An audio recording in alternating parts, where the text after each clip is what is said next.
출애굽기 25장 30절 우리 같이 합독하시겠습니다. 25장 30절 시작. 너는 상 위에다 차려놓은 빵을 놓아 항상 내 앞에 있게 할지니라. 우리 저번 주하고 똑같은 본문입니다. 그래서 오늘은 떡상에, 그러니까 성소 안에 떡상 위에 있는 12덩이의 떡에 대해서 이제 하나님 앞에 올려지는, 또 우리 자신을 하나님 앞에 거룩한 산제사로 드리라라는 이 부분을, 그래서 우리가 성화라는 말들을 우리가 늘 하지만 실제 성화라는 것이 어떤 과정을 거쳐서 또 어디까지를 하나님 목표하고 있는가를 알고 가야겠죠. 그러니까 성화라는 것이 막연한 어떤 도착 지점을 말하는 게 아니라, 성화라는 것이 어떤 과정이 있는 것이고, 그 과정을 거쳐서 하나님이 목적하는 어떤 지점, 그 자리가 어디까지냐라는 것을 우리가 한번 살펴보려고 하는 것입니다. 자, 우리 이제 오늘 여기 이제 떡상의 떡은 소재로 드리는 떡이라고 말씀을 드렸지 않습니까? 그러면은 우리가 상상을 해보시면, 가만히 상상을 해보시면 이런 상상을 할 수가 있죠. 혹시나 말은 잘 들리나요? 괜찮습니까? 잘 들려요. 예, 잘 잘 들려요. 들려요. 감사합니다. 예. 그래서 이게 우리가 상상을 해보면은 우리가 뭐 어떤 떡을 만들더라도 떡을 만드는 과정을 우리가 생각해 보면 이제 밀을 추수를 하고 껍데기를 벗기고 그다음에 방아를 찢고 체에 걸러서 밀가루를 기름에다 넣고 반죽을 하고 그다음에 우리로 말하면 이제 번철, 우리가 흔히 말하는 이제 후라이팬 같은 곳에다가 붙여서 뭘 만들듯이 그렇게 하지 않습니까? 예, 네트워크 연결이 좀 불안정한 것 같습니까? 네, 들립니다. 좀 그래 보이죠? 오늘은? 네. 그래요. 이거 오늘 왜 그러지? 잠깐만요. 오늘 한번 테스트를 한번 해볼게요. 이게 오늘 자꾸 이렇게 말이 끊기는 것 같아서요.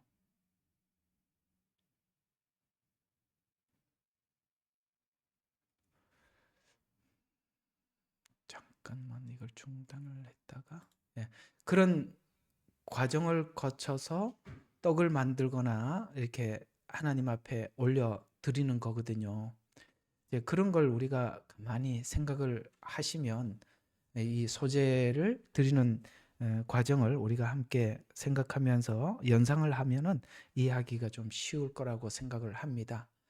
이제 그 중에서 이제 하나하나 과정이 성화의 과정을 설명하는 것인데요. 그 중에 이게 이제 껍질을 벗기는 것이 모든 순서의 첫 번째 순서라는 것을 알 수 있죠. 우리가 추수를 하고 껍데기를 벗겨야 그다음에 그 알맹이가 나오고, 그 알맹이를 가지고 이제 뭐를 밀가루를 만들든지 하여튼 반죽을 만들든 뭐 다음 순서가 가능하지 않겠습니까? 자, 그런 차원에서 보면 이 껍질이라는 것을 벗겼느냐 벗기지 않았느냐에 따라서 이게 껍질을 벗기지 않은 상태로 바스러지고, 그 바스러진 걸 가지고 다른 이렇게 이렇게 밀가루하고 섞으면 여러분 알다시피 껍데기가 있는 밀가루로 이렇게 반죽을 해서 먹으면 사람이 먹을 수가 없죠. 입에 이렇게 거슬려서 먹을 수가 없는 것처럼, 또 이 껍데기가 들어감으로 껍데기가 있으면 누룩처럼 돼버리잖아요. 그렇기 때문에 이 껍질은 아주 완벽하게 벗겨내야 되는 거거든요. 그래서 이 껍질을 벗긴다는 것이 우리 성화에 어떤 의미를 가지고 있는지, 어떤 과정인지 이제 이 부분을 우리가 여러분들과 함께 오늘은 좀 그 부분을 깊게 살펴보려고 합니다. 자, 우리가 이런 게 있습니다. 사실 그러니까 나라는 존재를 이렇게 보면 두 가지 존재의 나가 있다는 걸 알 수 있습니다. 자, 나는 누구냐면 여러분 자신이나 우리 모두가 나는 누구냐면 이런 게 있어요. 하나님이 알고 있는 내가 있어요. 그러니까 하나님이 알고 있는 나. 그다음에 다른 사람이 보고 있는 내가 있어요. 또 내가 알고 있는 나가 있어요. 그러면 우리가 나라는 존재는 나는 누구냐면 하나님이 보실 때 나는 이런 너다라고 이렇게 말씀할 수가 있고요. 또 여러분이 타인들이 여러분에 대해서 이렇게 당신은 이런 사람이야 라고 이야기를 했을 때 다른 사람이 보는 관점에서 내가 있고 또 내가 보는 관점에 내가 있는데 문제는 내가 보는 나로만 나를 보기 시작하면 다른 사람이 나의 문제에 대해서 지적을 해도 받아들이지 못하게 되고 더 나아가서 하나님이 지적하는 것도 받아들일 수가 없고 누가 나에게 무슨 지적을 해도 내가 수용을 할 수가 없게 되죠. 근데 이걸 수용하고 받아들일 수 있는 사람이 있어요. 그게 누구냐면 오늘 여기 껍데기가 벗겨진 사람. 그러니까 자아가 죽은 사람들은 남들이 나에게 문제에 대해서 당신은 이런 게 문제가 있으니까 좀 고치라 라는 말을 우리가 받아들일 수가 있는데 이 껍데기가 벗겨지지 않으면 어떤 일도 할 수가 없다는 것에서 오늘 이 성화의 첫 번째 단계는 필연적으로 우리 자신이 하나님 앞에 이 자아가 부서지는 거거든요. 저희 집 이렇게 문 들어오는 입구에 보면 여러분 아시다시피 호주에는 유칼립투스라는 나무가 굉장히 많은 곳이지 않습니까? 저희 집 앞에 이 유칼립투스 나무가 하나가 있는데요. 그 나무가 얼마나 크냐면 우리가 이렇게 하나 이렇게 한 아름이라고 그러잖아요.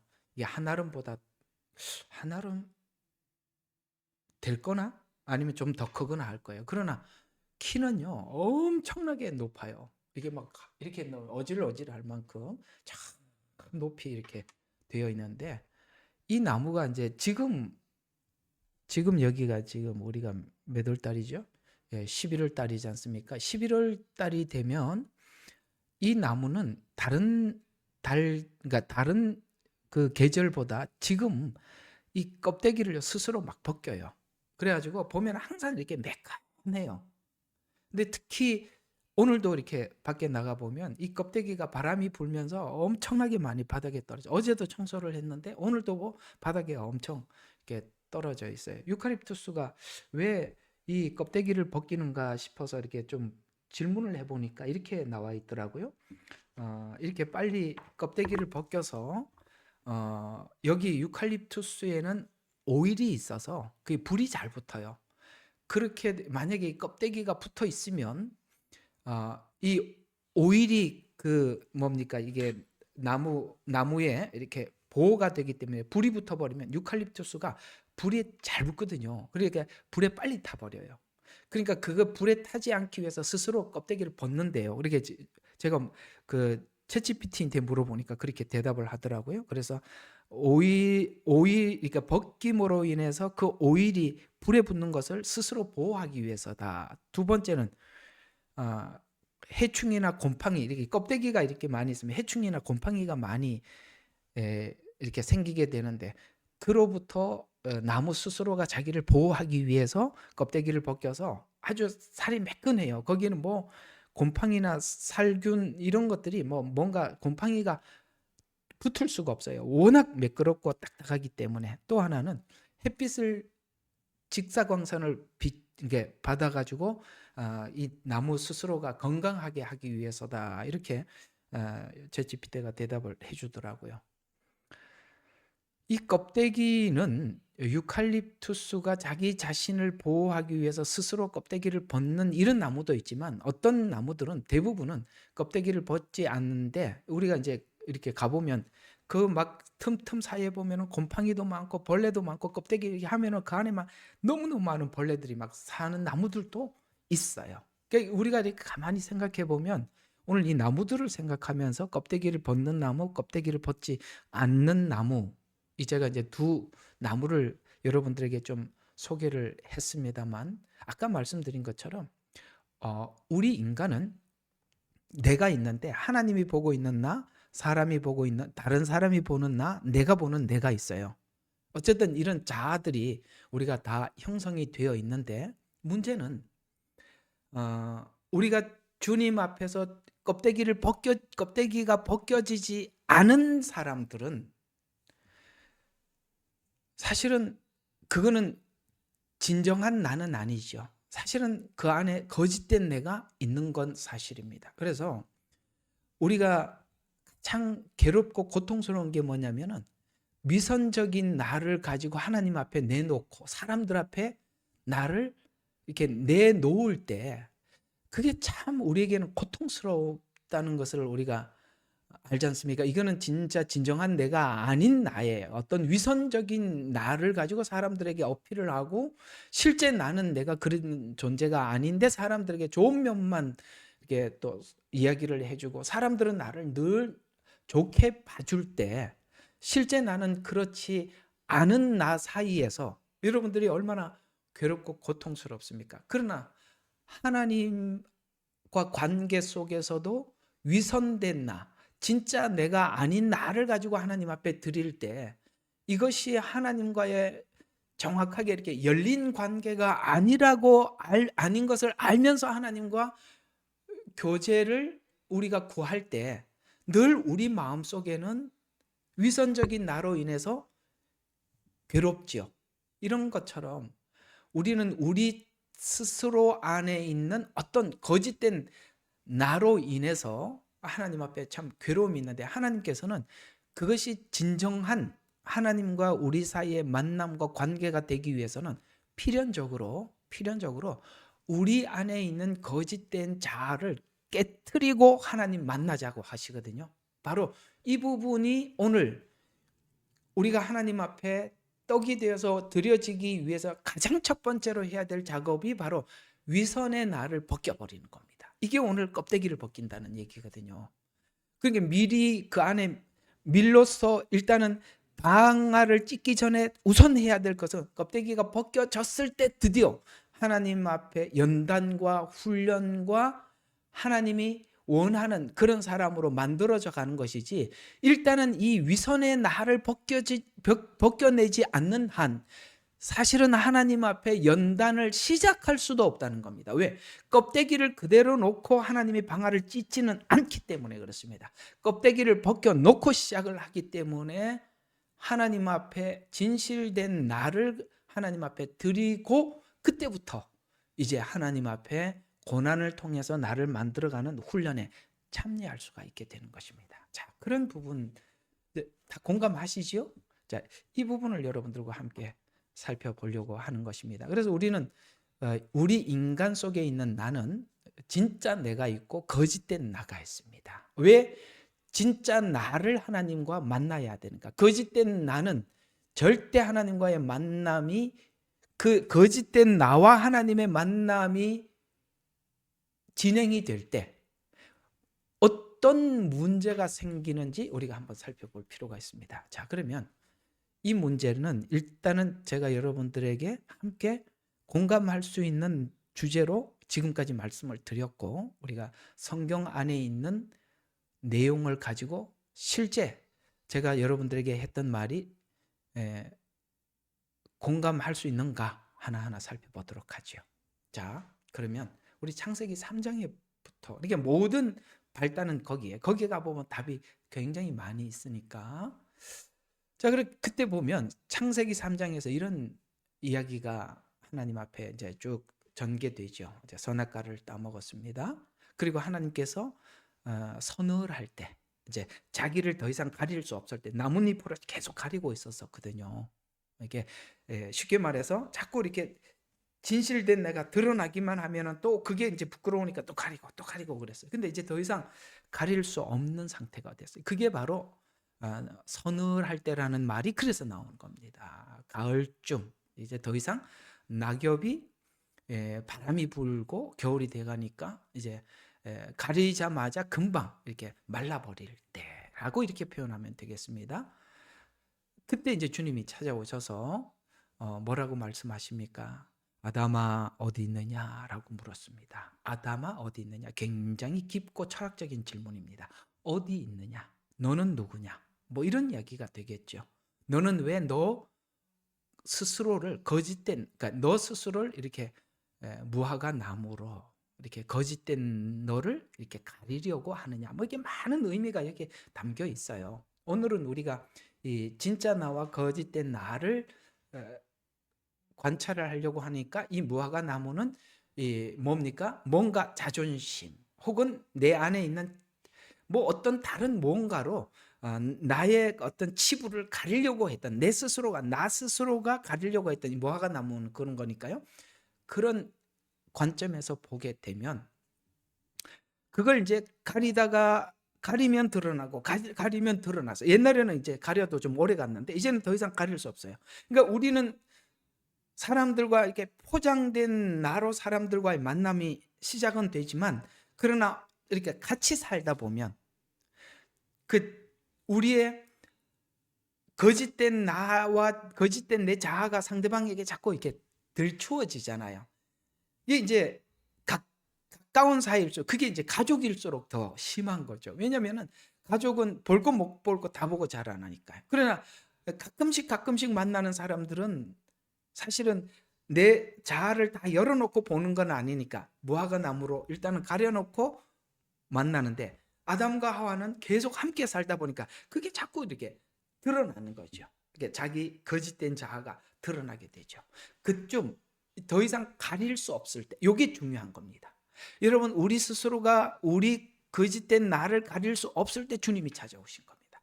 그때 그 전에 찾아와도 자기가 스스로 가릴 수 있을 때는 와봐야 의미가 없었어요. 그러나 더 이상 가릴 수 없을 때 주님이 오셔서 아담아 어디 있느냐라는 이 질문은, 너는 누구냐? 네가 지금 어디 있느냐라는 이 말은, 이 말의 의미는 아담이 알아듣는 거예요. 어디 있느냐? 너 누구냐? 이런 이야기거든요.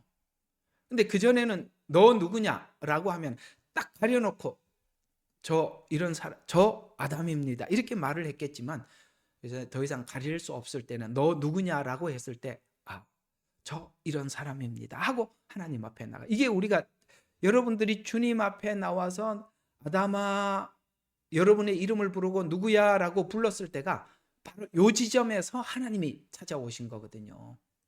더 이상 나를 가릴 수 없을 때, 내가 내 자신에 대해서 비참함을 느꼈을 때, 그때 주님이 찾아오신 것입니다.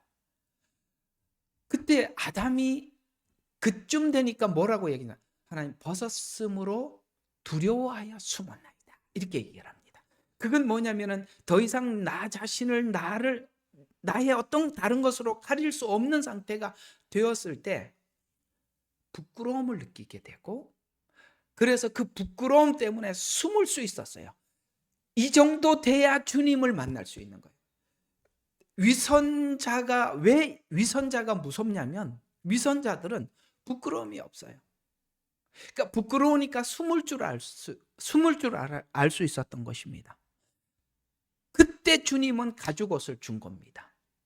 가죽옷은 그때 그 장소에 거기쯤 와봐야 가죽옷의 가치를 알고, 그 가죽옷은 분명히 한 짐승의 희생을 의미하고, 그 짐승의 희생은, 우리는 지금 그것이 예수 그리스도께서 흘리신 보혈이라는 걸 우리 모두 알고 있죠.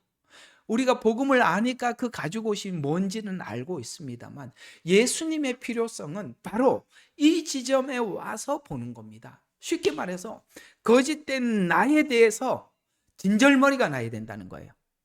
거짓된 나에 대해서 더 이상 나를 숨기지 않으려고 할 쯤 주님이 만나는 겁니다. 이 껍데기가 벗겨지지 않는 상태에서 내가 성화됐다고 하는 사람들은 절대 성화로 더 이상 갈 수가 없습니다. 그 사람들이 성화가 됐다고 하면 할수록 더 비참해지는 겁니다. 그게 바리새인들의 대표적인 것입니다. 한 가지 또 보너스로 여러분들에게 좀 말씀을 드리면, 인간은 태생적으로 성경에 보면 이런 말씀이 있죠. 남편들아 아내 사랑하기를, 이렇게 말합니다. 또 아내들에게 부탁하기를 남편을 공경하기를, 이렇게 말합니다. 이게 무슨 뜻인지 아십니까? 왜 하나님께서는 남자에게 아내를 사랑하라고 했을까요? 그 다음에 여성에게는 왜 남편을 공경하라고 했을까요? 바로 이런 의미가 있습니다. 여성은 남편의 사랑을 받는 것에 의한 자기 자존심, 존귀함으로 사는 겁니다. 자기 남편의 사랑을 받는 사랑에 대한 그 그러니까 사랑받는 존귀한 자존심으로 사는 게 여성이에요. 그래서 남편의 사랑이 확인이 안 된 것처럼 불안한 게 없어요. 그래서 우리가 은혜를 받고 나면 사단이 뭘 뺏어가려고 하느냐면 남편에게 아내 사랑을 뺏어가려고 하는 겁니다. 또 여성에게는 남편은 여성에게 뭘 받고 사느냐면은 공경, 쉽게 말해서 아내에게 존경을 받을 때 가장 자기 안정감을 느끼는 거예요. 그러니까 여성은 남편의 사랑을 느낄 때 안정감을 느끼고요. 남자는 부인에게 존경을 받을 때 안정감을 느끼는 거예요. 그래서 에베소서가 그렇게 말을 해주는 거예요. 왜 인간은 하나님의 원래 창조의 태생에 남성과 여성에게는 그런 것들을 집어넣어놨어요. 근데 사단이 들어와서 서로가 서로의 불만을 표시하면서 불만을 갖게 만들면서 뭐를 서로 사라지게 만드느냐면은 남편은 아내 사랑하는 사랑에서부터 마음이 멀어지게 만들거나 그러니까 여성에게는 남편을 존경하는 마음을 뺏어가요. 그래서 두 사람 사이는 점점 이것을 빼앗기고 나면 사단에게 빼앗기고 나면 이 관계가 계속 멀어져 가는 거예요. 근데 주님 안에 돌아왔을 때 우리가 회복되는 게 뭐냐면 남편은 아내를 사랑하는 그리스도께서 우리를 사랑한 것이 무엇인지를 알 때 남편은 아내를 사랑하게 돼. 그게 정상적인 자리에 들어간다는 거예요. 그럴 때 가정이 회복이 되는 거예요. 또 하나는 아내에게는 남편을 존경하는 마음을 가지게. 왜? 그리스도께서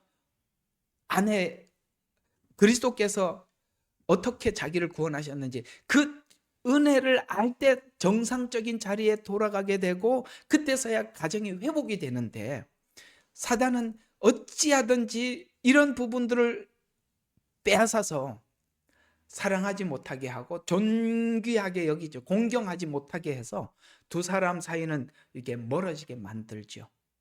바로 요 지점. 이런 부분들에 대해서 사단은 뺏어가려고 하고 은혜는 그걸 회복시켜 주려고 하는 것입니다. 그것이 되려면 오늘 우리가 남편과 아내가 이런 부분에 대해서 이렇게 서로가 회복하려면 가장 먼저 해야 될 일이 뭐라고요? 오늘 주제가 껍질이 벗겨져야 된다는 거예요. 거짓된 자아가 부서질 때부터 이 일이 시작이 될 수 있다는 것입니다. 그래서 이 진짜 내가 있고 거짓된 내가 있는데요. 그래서 오늘 여기 창세기 3장에 보면 아담은 자기 자신을 가리고 살다가 이제 더 이상 이게 뭡니까? 거짓된 나에 항복하게 되죠. 그럴 때 아담아 어디 있느냐? 숨고 하나님께서 주시는 가죽옷을 입음으로써 이제 은혜를 입음으로써 시작하게 되는 것입니다. 그래서 이 복음이 우리 가운데 찾아오게 될 때 우리에게는 어떤 은혜가 있느냐면 바로 우리의 이런 거짓 자아가 부서지는 파괴되는 은혜가 있게 되는 것입니다. 우리 이사야서를 한번 보도록 하겠습니다. 복음이 우리에게 한 일이 무엇인가? 무엇을 깨트리게 하는 건가? 오늘 이 껍데기가 벗겨진다고 했는데 껍데기가 벗겨진 이야기를 성경은 어떻게 표현하고 있는가? 자, 이사야서 25장 7절을 보면 이렇게 말씀하고 있습니다. 이사야서 25장 7절입니다. 자, 그가 이 산에서 모든 백성을 가리키는 덮개와 모든 민족들 위에 펼쳐진 휘장을 파괴하리라. 이게 덮개와 휘장. 오늘 여기 소재로 말하면은 껍데기거든요. 뭔가 덮개가 있다는 거예요. 이거를 파괴하려는. 그러면 하나님과 우리 사이에, 그러니까 우리가 지금 율법에 관해서 많이 공부를 하고 있잖아요. 로마서에서 하나님과 우리 사이에서 죄가 우리 사이를 갈라냈다고 했어요. 그러면은 이 죄가 우리 사이를 갈라냈는데, 이 죄가 우리 사이를 갈라내는데 이 죄가 죄되게 만들게 우리에게 가르쳐 준 건 뭐라고요? 율법이라고 했습니다. 근데 율법이 막연하게 하나님 우리 사이를 갈라내는 게 아니라, 율법을 거짓된 내가, 오늘 이제 자하고 연결을, 오늘 복잡한 설명이에요. 자, 율법을 거짓된 내가 지켜낸다고 봤을 때, 이거 이제 연결이 됩니까? 거짓된 내가 율법을 지킨다고 했을 때, 그거는 진짜 내가 아니죠. 진짜 내가 율법을 지킨다고 도전을 하면 내가 위선자라고 고백을 해야 정상인데, 거짓된 내가, 오늘 이 껍데기가 벗겨지지 않은 상태로 거짓된 내가 율법을 지킨다고 할 때 위선자가 된다는 말이에요. 정리가 되세요? 진실된 내가 율법을 지키기 위해서 애를 쓰면 나는 위선자라고 항복을 해야 정상이에요. 그때 주님이 아담에게 찾아서 아담아 어디 있느냐라고 물었고, 주님은 뭡니까? 무화과 나무로 이게 잎으로 만들었던 이걸 벗겨내시고 가죽옷을 입혀 주셨잖아요. 그래야 그게 벗겨지는 거예요. 더 이상 이 나무 잎으로 자기를 가리지 않는단 말이에요. 그래서 진실한 사람들은 율법을 지키려고 하면 할수록 자기가 위선자라는 고백을 해야 되는데, 껍데기를 벗기지 않은 거짓된 내가 율법을 지키기 시작하면 진짜 위선자가 되어서 해결할 방법이 없다는 거예요. 그래서 하나님이 정말 사랑하는 성도들은 거짓된 자아를 벗기지 않은 상태에서 신앙생활을 하는 사람들에게 하나님께서 어찌하든지 그 껍데기를 벗기기 위해서 하나님이 일하세요. 근데 내가 거짓된 내가 하나님을 섬긴다고 하고 있는데도 내가 진실된 내가 아닌데 하나님이 그걸 나를 받아준다고 그렇게 믿고 있다면 그 사람은 하나님이 아무 관심이 없는 사람이라는 거예요. 하나님께서 여러분과 저 사이의 관계를 올바르게 정상적인 관계를 갖게 하기 위해서 하나님께서 반드시 우리의 위선의 껍데기를 벗겨놓고 만난다는 말이에요. 이제 아시겠어요? 이 부분이 얼마나 중요한지. 왜냐하면 이 부분이 되지 않으면 그걸 가지고 아무리 밀을 절구에 찍고 그 다음에 껍데기를 벗기고 채를 걸고 아무 소용이 없어요. 껍데기와 함께 절구에 찧어봐야, 다른 거하고 같이 섞여봐야 균열이 갈 뿐만 아니라 그건 떡도 아니에요. 먹을 수가 없단 말이에요. 하나님께 올려드릴 수가 없는 거예요. 가장 먼저 해야 되는 건 거짓된 나에 대해서 하나님 앞에 항복할 수 있어야 됩니다. 정리가 되셨죠? 바로 이 지점 너무너무 중요한 거예요. 그래서 하나님께서 오늘 이사야서 25장 7절에 있는 그 말씀이 뭐냐면, 하나님과 우리 사이에 뭔가 덮개가 있다. 덮개. 오늘 여기는 껍질. 그걸 오늘 7절에 뭐 어떻게 하겠다고요? 펼쳐진 휘장을 파괴시켜 버릴 것이다. 껍데기를 벗겨내고 말 것이다. 이런 이야기입니다. 왜 하나님은 이 껍데기를 벗겨야 하는가?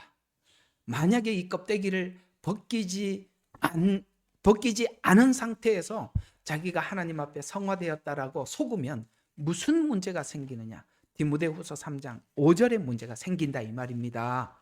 디모데후서 3장 5절이 무슨 말씀인지 한번 볼까요? 이런 말씀입니다. 3장 5절. 자, 경건의 모양은 있으나 경건의 능력을 부인하리니 이런 자들에게서 돌아서라. 이 사람들은 아니라는 거예요. 경건의 능력이 뭡니까? 내 옛자를 벗어버리는 능력이잖아요. 그런데 이 껍데기를 벗겨지지 않은 상태에서 아무리 경건의 모양을 갖춰봐야 실제 경건이 가지고 있는 능력은 내 자아를 파괴하는 능력인데 이게 파괴가 그거를 파괴시키지 못해 바깥의 걸. 그래서 성경의 난해 구절 하나가 그거예요. 뭐냐면은 내가 주의 이름으로 귀신을 쫓아내고 주의 이름으로 능력을 행하고 주의 이름으로 많은 것을 행했어요. 그건 전부 다 귀신의 능력으로 그러니까 주의 능력으로 귀신을 쫓아냈다는 것은 이건 전부 다 바깥에서 일어난 일들이에요. 귀신이 나가고 능력이 나타나고 이런 것들 전부 다 바깥에 있는 거예요. 진짜 능력은 오늘 경건의 능력이란 말이에요. 그 경건의 능력은 밖에서 일어나는 게 아니라 내 안에서 일어나는 거예요. 내 안에서 일어나는 가장 첫 번째가 뭐래? 껍데기가 벗겨지는 거예요. 우리가 밖에서 아무리 내가 무슨 기도하면은 응답을 받고 뭘 하면은 무슨 일이 나고 아무 소용이 없어요. 그것이 자기에게 능력으로 나타나지 않는다는 것은 껍데기가 벗겨지지 않은 상태에서 뭐를 한다는 거예요. 그러나 하나님은 진실한 관계를 위해서는 가장 먼저 하는 일이 우리의 껍데기를 벗기는 일이라고 오늘 여기 소재에서는 설명하고 있습니다. 여러분은 어떻습니까? 제 이야기 다 이제는 뭐 반복해서 또 되돌이표 해가지고 설명할 필요가 없이 이제는 다 여러분들이 이해했으리라고 생각합니다. 여러분들은 좀 어떠세요? 굉장히 중요한 진단을 해볼 필요가 있는 거잖아요. 그래서 껍질을 벗기기 시작하는 겁니다. 그러면 이걸 하기 위해서는 하나님께서는 바깥에서 뭐 기적 이런 거 말고 우리에게 이 일을 꼭 하게 되어 있단 말이에요. 필연적으로 한단 말이에요. 그게 여기 나와 있습니다. 신명기 한번 볼까요? 이게 바로 우리 껍질을 벗기기 위한 하나님의 작업임을 알 수 있습니다. 신명기 8장입니다. 우리 많이 인용하고 아는 말씀이거든요. 신명기 8장 2절과 3절. 제가 한번 8장 2절과 3절 보겠습니다. 자, 주 너희 하나님께서 이 40년 동안 광야에서 너를 인도하셨던 모든 길을 너는 기억하라. 이는 너를 겸손하게 하시고. 자, 시험하사. 뭐가? 너 자아가 깨졌는지. 그래서 너를 시험하사. 내가 주의 계명들을 지키는지 그렇지 않는지 내 마음속에 있는 것을 알려. 여러분 바깥의 게 아니라 네 마음속을 알고 싶어서 내가 이 광야에서 그렇게 시험을 했다. 이렇게 말씀. 마음이 어떤지 알려 하심이라. 주께서 너를 겸손하게 하시고 너를 배고프게 하셨으며 너도 모르고 내 조상도 모르는 만나로 너를 먹이셨으니 이는 사람이 빵으로 사는 것이 아니요 주의 입에서 나오는 말씀으로 사는 것을 너로 알게 하려 하심이라. 이렇게 말씀을 하셨습니다. 여러분 왜 이스라엘 백성들이 거기서 그렇게 고난을 당했다고요? 네 마음이 뭐 어떤지 알고 싶다는 거예요. 그래서 하나님께서 우리 마음이 어떤 것, 그 마음의 위선을 드러내 주시기 위해서 애굽에서 나왔을 때 좋았죠. 그때 하나님을 얼마나 찬양했습니까? 그러나 그들의 외적인 필요를 채워주지 않자 금방 하나님을 원망했습니다. 이 무슨 뜻입니까? 채워주면 감사하고 채워주지 않으면 원망했던 하나님께서 그 애굽의 포로된 우리를 구원하신 그들을 구원하신 그게 감사한 게 아니라 채워주면 감사하고 안 주면 원망하고 우리가 처음에 예수님께 돌아와서 하나님 앞에 고백했던 신앙 고백들이 뭐였습니까? 하나님, 죄와 사망과 죽음 가운데 죽음의 길로 가던 나를 건져주셔서 감사합니다. 그거는 어디 가고 지금 하나님께서 뭘 내 자존심을 안 세워주고 뭘 안 해주고 이런 것에 대해서 우리가 늘 불만이죠. 그래서 하나님이 뭘 알고 싶더라고요? 계속 반복해서 40년 동안 뭘 시험해? 네 마음이 어떤지. 그래서 불평하고 있는 그 마음을 하나님, 저는 지난날 그렇게 하나님 앞에 감사하고 하나님 앞에 고맙게 여겼다가 제게 뭔가 채워주지 않으니까 이렇게 불만에 가득 찬 저에 대해서 하나님 너무나도 원망스럽습니다. 너무나도 하나님 부끄럽습니다. 이렇게 하기를 원했는데 그들은 끝끝내 늘 하나님께 그런 걸 원망하다가 광야에서 죽었죠. 그래서 광야는 죽는 장소입니다. 계속 그 시간을 보내죠. 그러면 이스라엘 백성들에게 그렇게 한 것과 같이 오늘 이 껍데기가 벗겨진 많은 사람들 중에 베드로를 우리가 한 예로 보면, 그가 하나님께서 베드로 안에 있는 오늘 이 위선의 껍데기를 벗기는 어떤 과정을 우리가 하나 볼 수가 있습니다. 여기 보면 이 베드로가 자기의 껍데기가 벗겨지기 위해서 얼마나 모욕스럽고 얼마나 자존심 상하고 이런 자리에 하나님께서 베드로를 던져놨는지 우리는 잘 알고 있습니다. 여기 보면 베드로가 내가 주를 사랑합니다. 주님이 가시는 곳에 어디든지 따라가겠습니다. 누가 주님을 잡아간다면 저는 끝까지 몸을 던져서라도 예수님과 함께 하겠습니다. 이렇게 고백을 했었어요.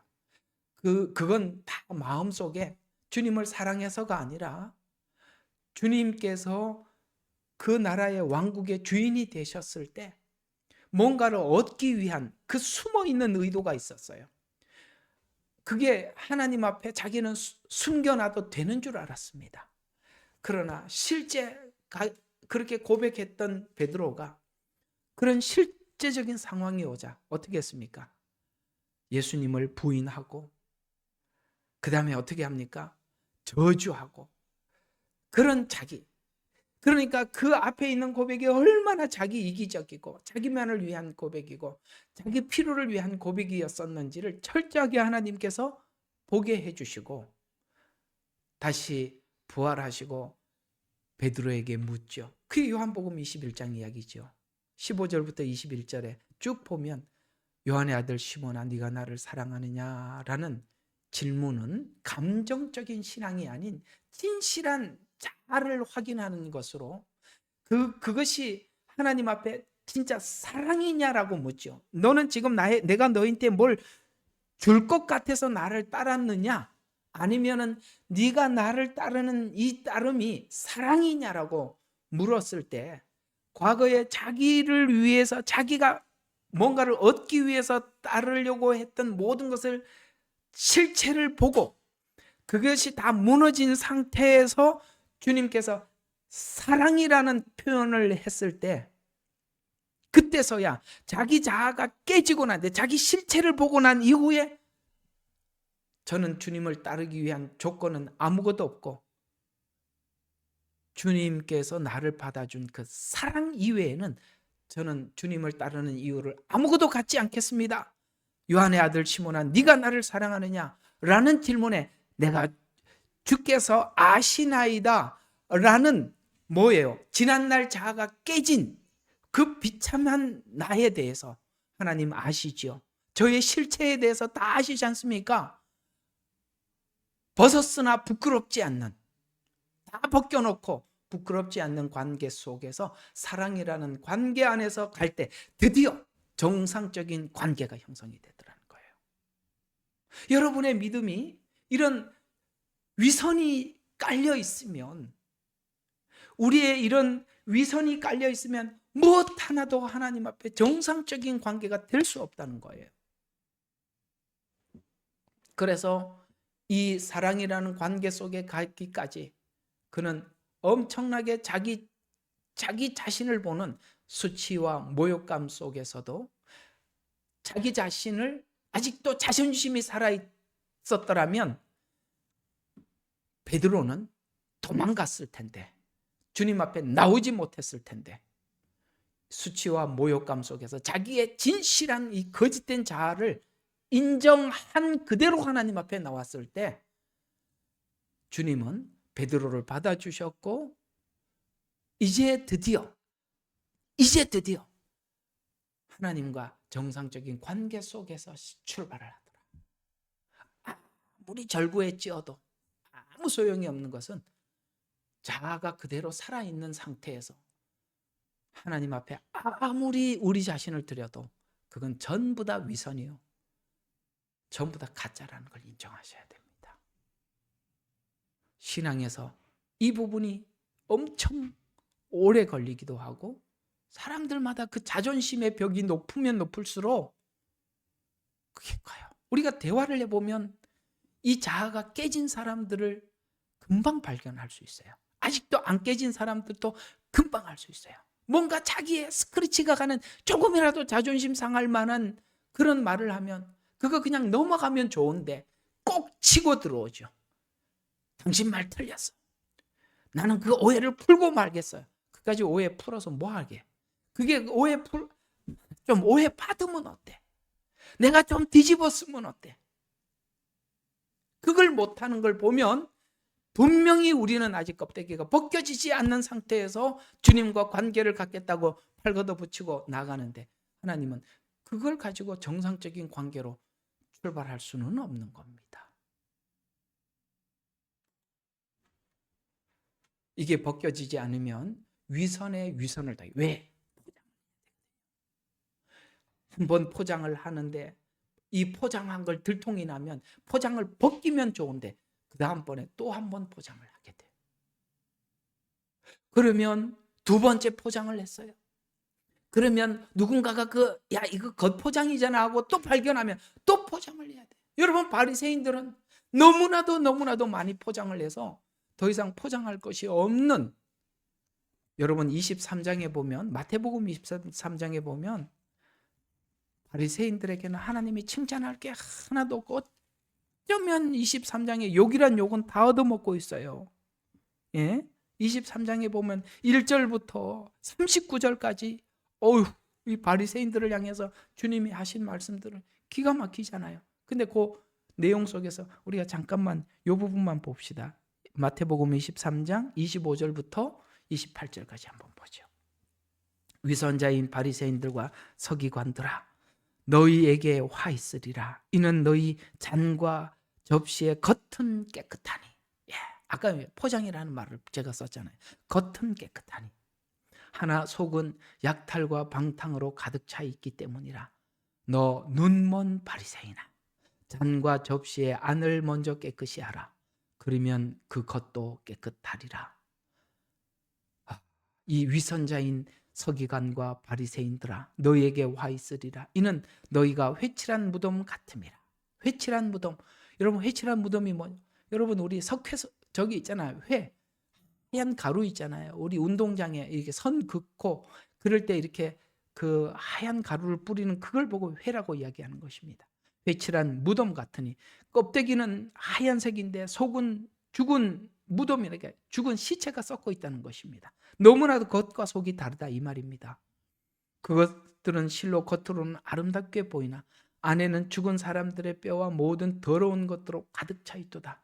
이와 같이 너희도 겉으로는 사람들에게 의롭게 보이나 속으로는 위선과 불법이 가득 차 있도다. 여러분 껍데기를 안 벗기고 믿음 위에 섰다고 보면 이렇게 되는 것이 눈에 뻔한데 하나님께서 이걸 그대로 둔 상태에서 나하고 교제하자. 하나님과 가깝다.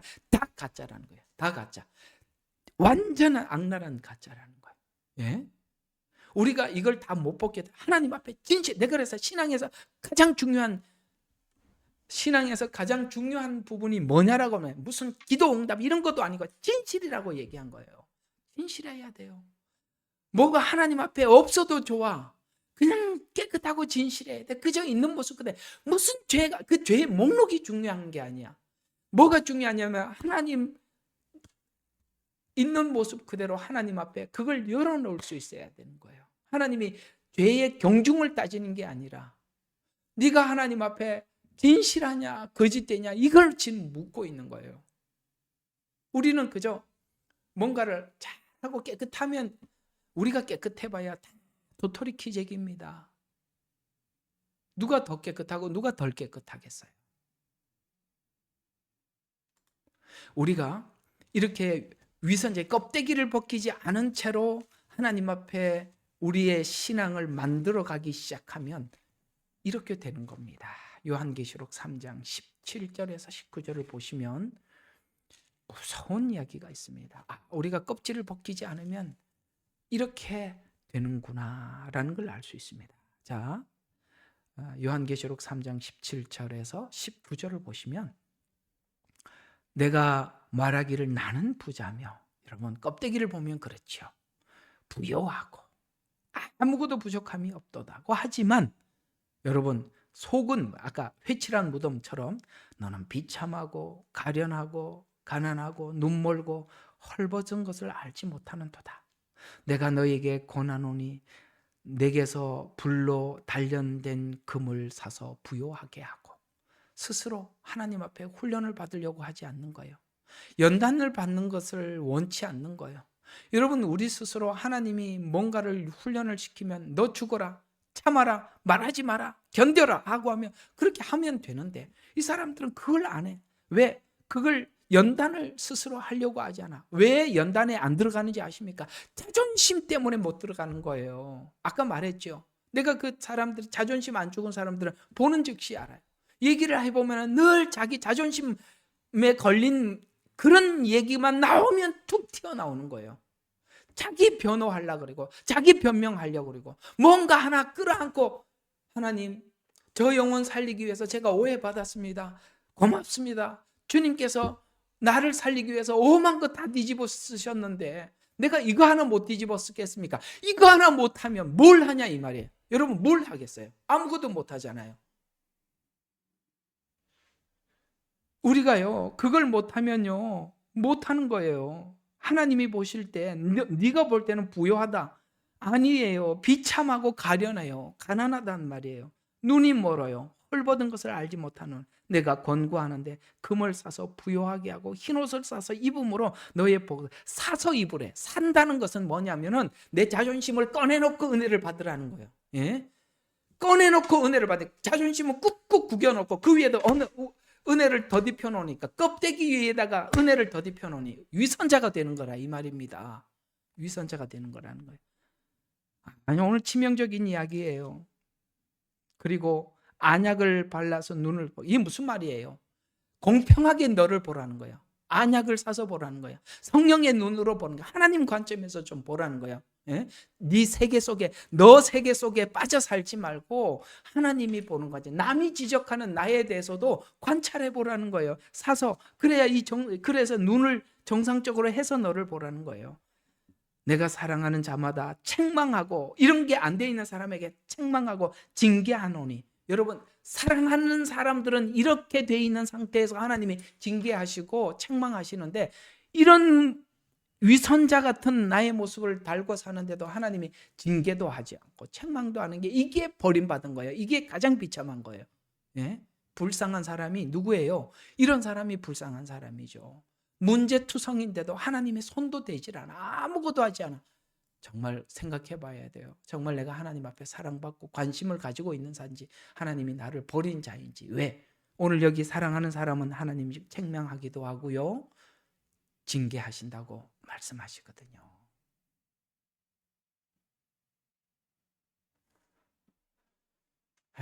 오늘 설교 괜히 왔다 싶은 생각이 들더라도 우리 꼭 들어야 될 이야기지 않습니까? 근데 이게 벗겨지는 게, 저는 제가 목회를 해보면 그래요. 성도들에게 이게 딱 벗겨지면 그 다음부터 일사천리로 가요. 그 다음 순서는 굉장히 빨라요. 근데 이거 벗기는 게 제일 힘들어요. 이 벗겨지는 것이 얼마나 큰 회복인지 보세요. 자, 오늘 베드로를 중심으로, 한 인물을 중심으로 저희들, 여러분들 계속 나누고 있는데, 가만히 보면 베드로가 이걸 하고 난 뒤에 주께서, 내가 주를 사랑하는 줄 주께서 아시나이다. 나는 죄인입니다. 나를 떠나소서. 이런 말들. 드디어 자기 자아가 벗겨지고 하나님 앞에, 이제 아담과 하와 관계 속에서 예수님이 신랑이고 우리 신부잖아요. 벗었으나 부끄럽지 않아. 하나님, 나 죄인이에요.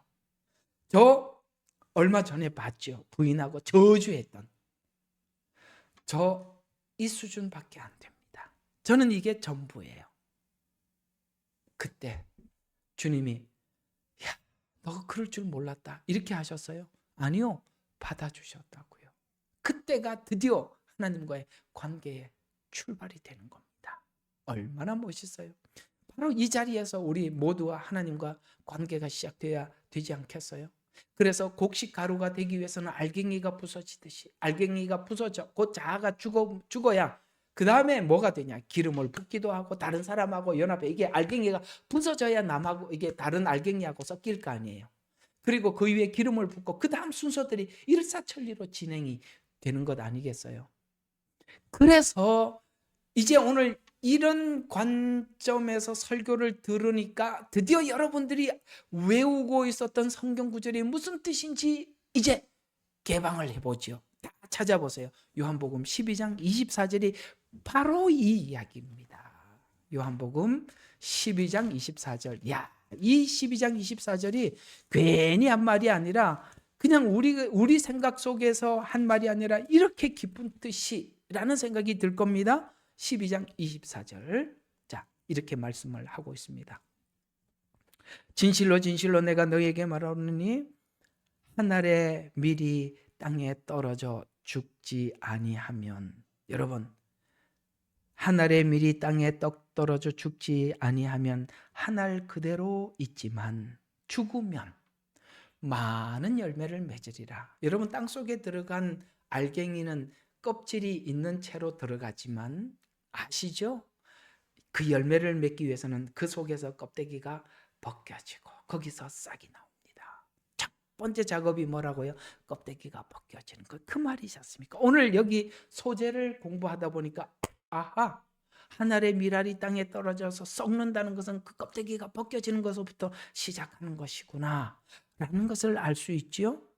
그래서 이 껍데기가 벗겨지는 것은 마치 뭐와 같으냐, 25절을 보면 자기 생명을 사랑하는 자라는 말에 오늘 여기에 여러분들에게 설교했던 내용을 다 담아서 생각해 보면 자기 자존심이 살아있고 자기 의의가 살아있고 이런 것들이 다 자기, 오늘 여기 25절이니까 자기 생명을 사랑하는 이라는 말 속에 들어가 있죠. 누구는 자존심을 가지고 믿음을 가지고, 누구는 자기 의의를 가지고 믿음을 가지고, 이게 자기 생명을 사랑하는 거거든요. 그래서 이걸 가지고 사랑하는 사람은 뭡니까? 그것을 잃을 것이요. 그 다음에 뭐예요? 이 세상에서 자기 생명을 미워하는 사람은 그 생명을 보존하리라. 그러나 나를 섬기고자 하면 나를 따라오라. 내가 있는 곳에는 나의 종도 거기에 있으리니 누구나 나를 섬기면 아버지께서 그를 높이시리라. 나를 따라오라. 주님이 가신 길이 뭐지요? 그렇습니다. 바로 주님은 어떤 시험을 오늘 소재로 하나님 앞에 십자가에 드리기까지 가장 먼저 옷을 벗기고 사람들이 예수님을 채찍으로 때립니다. 그리고 그 자의 죽음을 확인하죠. 야, 네가 하나님의 아들이거든. 누가 때린지 알아맞혀봐. 십자가에 올라가고 난 뒤에 사람들이 예수님을 조롱합니다. 야, 네가 하나님의 아들이면 내려와 봐. 예수님은 모든 것을 할 수 있었어요. 예수님은 우리를 위해서 자존심을 다 버리시고 채찍에 맞으시고 사람들의 비난과 조롱과 침뱉음을 견디십니다. 그래서 우리를 결국 구원하시듯이 우리는 기독교인으로서 자존심을 살려 예수를 전해야 한다고 하는데, 예수님은 예수님의 자존심이 살아서 우리를 구하는 게 아니라 하나님으로서 자존심을 다 내려놓고 우리를 구원하셨습니다. 한 알의 밀알이 땅에 떨어져 죽으면 자기 생명을 사랑하는 자는 잃을 것이요 자기 생명을 잃으면 얻으리라. 어떻습니까? 예수를 믿는 믿음의 길이 쉽지 않다는 걸 알죠. 그러나 우리는 그 뒤에 약속을 믿기에 우리는 그를 할 수 있는 겁니다. 여러분, 사랑하는 여러분, 정말 오늘 여러분들에게 말씀드리고 부탁하고 있는 이 부분을 우리 모두 한번 해보자고요. 오늘 조금 더 시간을 좀 할애해야 될 것 같습니다. 오늘 이 몇 가지 성경 구절을 좀 더 확인을 해야 될 게 있어요. 자, 그러면 죽음은 열매를 맺는다고 합니다. 그러면 왜 죽어야 하는지 한번 봅시다. 죽어야 열매를 맺는데 껍데기가 벗겨져야 시작이 된대요. 왜 죽어야 하나? 그럼 여러분 볼게요. 여러분, 성화에 내 자아가 죽는 게 왜 가장 먼저입니까? 성경에 대답이 있어요. 로마서 8장이에요. 한번 성경 구절 하나 봐요. 이렇게 보면 이 성경 구절 한 구절 한 구절들이 얼마나 우리에게 깊게 지적을 하고 있는지 알 수 있거든요. 로마서 8장 13절을 보시면 이렇게 말씀하고 있습니다. 로마서 8장 13절 너희가 육신을 따라 살면 죽을 것이나 성령을 통하여 몸의 행실을 죽이면 살리라. 여러분, 껍데기가 벗겨진다는 게 뭐라고요? 몸의 행실을 죽이는 거랍니다. 이 몸의 행실이 뭐죠? 아까 말씀드렸죠. 여성과 남성에게 준 하나님의 고유한 어떤 그 벗겨져야 될 성품이 있다고 했습니다. 그게 뭐냐면 사실은 우리가 부부가 신앙 수준에 이렇게 궤도를 올라가서 아까 에베소서에서 말씀하신 것처럼 남편들아 아내 사랑하기를 그리스도께서 교회를 사랑한 것 같이 하라고 말씀하시잖아요. 그러면 여러분들이 이 날을 기다려야 돼요. 어떤 날을 기다려야 되느냐면 내 남편이 나를 사랑하기 위해서는 그리스도께서 교회를 사랑한 것이 어떤 사랑이었는지를 알 때 드디어 아내를 그렇게 사랑하라는 말을 남편이 알아듣고 아내를 사랑한대요. 근데 우리는 남편이 그리스도께서 교회를 어떻게 사랑한지 모르는 남편에게 바로 성경에 아내를 사랑하라고 그랬잖아요. 왜 사랑하지 않느냐? 얘기해봐야 아무 소용이 없단 말이에요. 남편이 뭘 알아야 돼요? 그리스도가 교회를 어떻게 사랑하는지를 알아야 여러분들을 사랑할 수 있어요. 근데 우리는 그거는 남편이 알고 모르고 상관이 없잖아요. 두 번째, 남자는 여성의 부인의 공경을 먹고 산다, 존경을 먹고 산다 그랬잖아요. 그래서 복종하라고 한 겁니다. 복종은 존경의 표현이거든요. 그러면 부인도 마찬가지예요. 그리스도께서 우리를 어떻게 사랑하는지 이 복음에 대한 은혜가 가슴 속에 있을 때 드디어 이 남편을 존경해야 되는구나라는 걸, 복종해야 되는 걸 알게 돼요. 그게 복종은 존경의 표현이거든요. 근데 아까 뭐라 그랬죠? 제가 사단은 어떻게 하든지 그걸 뺏어서 서로 간에 이 자리에 와 있을 때 그 부분은 가장 강력해요. 근데 그 자리에 가지 못하도록 사단이 계속 그것을 회방한다고 했잖아요. 근데 우리는 그 회방하는데 놀아나는 거예요. 둘 다 그 은혜를 받을 때까지 기다려줄 수 있어야 되는데 그거는 하지 않고 서로 간에 의무만 하면 뭐예요? 껍데기가 벗겨지지 않은 상태에서 그렇게 하는 건 모든 건 위선이라고 하잖아요. 오늘 여기 소재가 그래서 껍데기를 벗기는 게 1순위라고 말을 하는 거예요. 육신을 따라 살면 죽을 것이나 성령을 통하여 몸의 행실을 죽이면 살리라 는 것에 대해서 서로 간에 이 부분이 그렇게 필요하구나. 내 자아가 죽고 내가 상대방에게 원하는 그것이 내려놓아질 때, 하나님의 시간을 기다릴 줄 알 때, 그것이 필요한, 그것을 하고 나면 하나님께서 그것을 지나온 사람들을 통해서 어떤 열매를 맺고 어떤 일을 하시는지 엄청나게 위대한 일이 우리 앞에 기다리고 있는데, 그게 고린도후서 4장 8절과 11절에 이 자아가 죽고 그리스도 안에서 살아가는 그들을 통해서 하나님이 어떤 영광을 받는지, 그것은 바로 베드로가 주님을 요한복음 21장에 사랑이라는 관계 속에서 자기 자아를 하나님 앞에 오픈을 다 했잖아요. 저주하고 부인하고 내가 주님 앞에 이렇게 따르겠습니다. 그게 다 거짓됐다는 거 다 들통이 나고 하나님 앞에 있는 모습 다 보이고 난 뒤에 사도행전에 베드로는 전혀 다른 사람을, 자아가 깨지자 완전히 거듭난 다른 사람이 돼서 사도행전에서 활동을 하듯이 이 자아가 깨진 자들을 통해서 하나님이 어떤 영광을 받으시느냐. 고린도후서 4장 8절과 11절에 보니까 우리가 사면으로 고난을 당하여도 괴로워하지 아니하고 당혹스러운 일을 당하여도 절망하지 않고 박해를 받아도 버림받지 아니하고 내던져져도, 이거 뭐 자아가 죽은 사람들은 발로 차고 밟고 찢고 그래도 아무렇지도 않단 말이에요. 내던져져도 멸망하지 아니하며 항상 주 예수의 죽으심을 몸에 지니고 다니면 예수의 생명이 또한 우리 몸에 나타나게 하려 함이라. 살아있는 우리가 항상 주를 위하여 죽음에 넘겨지는 것은, 자아가 죽었으니까 죽음에 넘겨지는 것에 대해서 자기가 줄 수 있다는 거죠. 예수의 생명도 우리 죽을 육신에 나타나게 하려무라. 그러므로 죽음은 우리 안에서 역사하나 생명은 너희 안에서 역사하느니라. 할렐루야. 하나님이 누구를 쓰신다고요? 이런 사람들을 쓰시는 거예요. 그래서 우리가 이 자기의가 깨질 때 우리 속에 있는 자기의라는 것은 사람마다 달라요. 자존심일 수도 있고 뭐가 있을 수도 있고 항상 보면 그게 보여요. 아무리 감추려고 해도 나타나는 어떤 의가 있어요.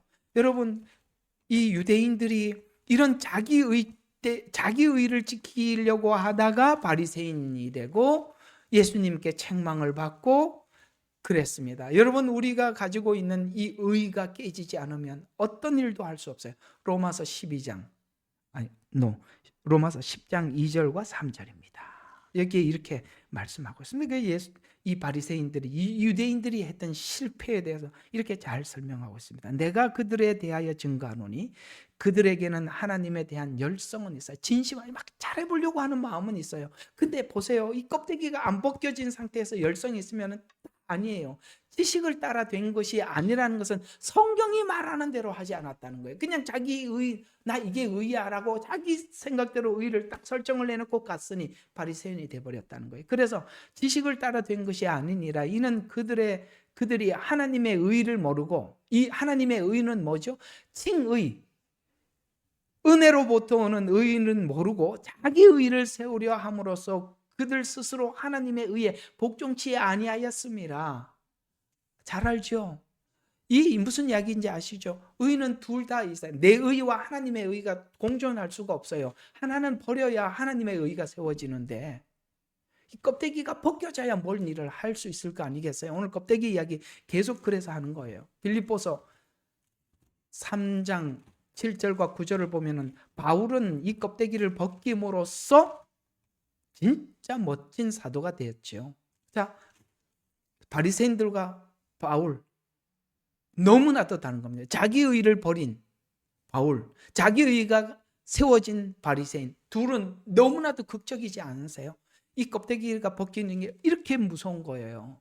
빌립보서 3장 7절과 9절을 보면 이렇게 말합니다. 그러나 나에게 유익했던 것은 무엇이나 그리스도를 위하여 다 손실로 여겼느니라.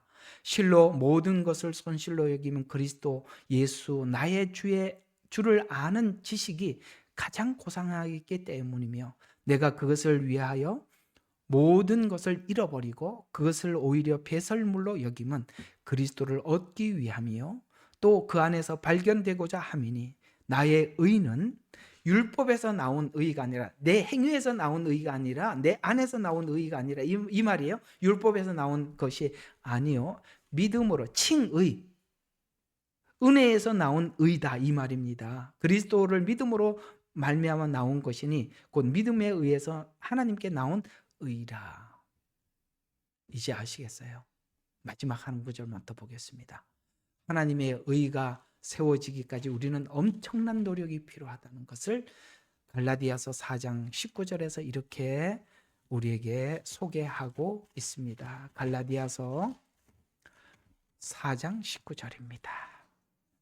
나의 어린 자녀들아, 내가 너희 안에 그리스도가 형성되기까지 내가 다시 산고를 치르노라.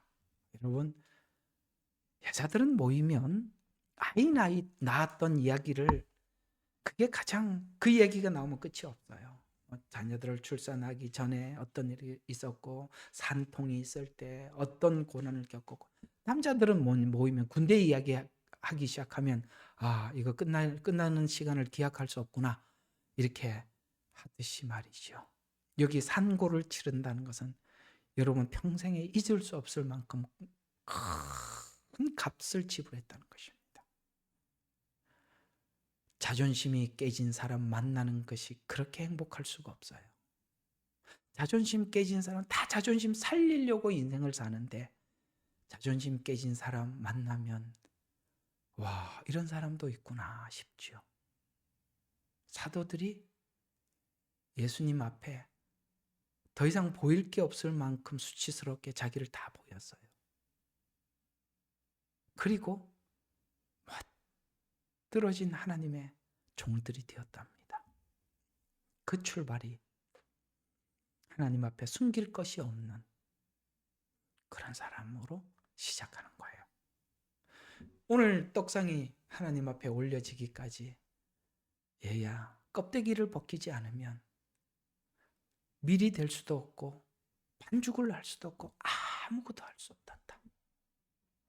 아담아 아담아 하고 부를 때, 아무개야 아무개야 하고 여러분을 부를 때, 주님 벗었으나 부끄럽지만 주님 앞에 가겠습니다, 이렇게 시작을 할 때 하나님과의 정상적인 관계가 시작된다, 이렇게 우리에게 알려주고 있는 셈입니다. 오늘 여러분과 함께 이 소재의 첫 번째 단계인 왜 껍질이 벗겨져야 하는가를 부분을 함께 살펴보았습니다. 옳은 이야기고 많이 들은 이야기지만 이것이 바로 성화의 시작이요 관계의 출발이라는 것, 여러분들과 함께 한 번 더 강조하면서 오늘 말씀을 마치겠습니다. 기도하겠습니다. 하나님, 이렇게 열정적으로 메시지를 전하고 있지만 우리가 가장 비참하게 안 되는 부분이기도 합니다. 그러나 이걸 넘지 못하면 하나님과 우리 관계는 위선적인 관계밖에 되지 않습니다.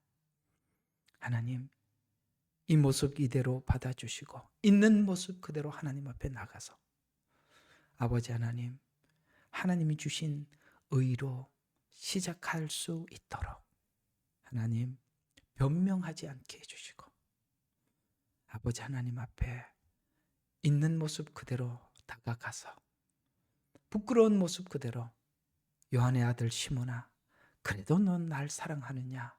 라고 물었을 때 주께서 아십니다. 부끄러운 과거도 알고 계시고 아버지 하나님 나의 진심도 아시오니 하나님, 이제는 내 힘으로 주님을 따르겠다는 것 내려놓고 아버지 하나님 주신 그 사랑 안에서 주님을 따라가겠습니다 라고 고백했던 이 고백으로부터 우리의 믿음이 시작되게 해주십시오. 되돌아 생각해 보면 하나님은 우리의 껍질을 벗기도록 얼마나 우리를 모욕 속에, 수치스러움 속에, 그토록 자존심 상하는 부끄러움 속에 몰아넣어 주셨습니까? 그때 나 그런 사람 맞습니다라고 고백하기보다는 끝까지 우리 자존심을 지키기 위해서 변명에 일괄했던 그 순간들을 부끄럽게 여기며 하나님, 그때 그렇습니다, 나는 더러움이 있습니다, 위선이 있습니다라고 하나님 앞에 고백할 줄 아는 그 시작이 믿음의 시작이요 출발점이라고 말씀하고 있으니 오늘 이 말씀 달게 받게 해 주시옵소서. 예수님 이름으로 기도합니다.